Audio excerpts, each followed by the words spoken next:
morning also for that. This is what I do every morning when I'm starting. Right now, Kaya lang nahuli siya sa ano. all the Nahuli siya kids sa is palya. done. Mas mabilis The lumayo yung breakfast. palya. And then I'll fix the kitchen Yan now. kasi. Right, that one. Kailangan pa pa yan. I gotta fix that.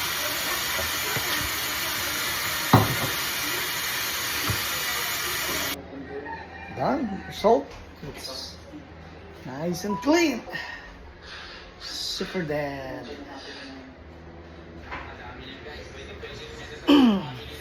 Super dad is back.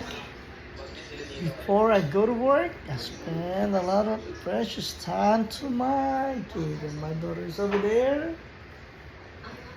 My son's eating oranges. Quality time before I go to work.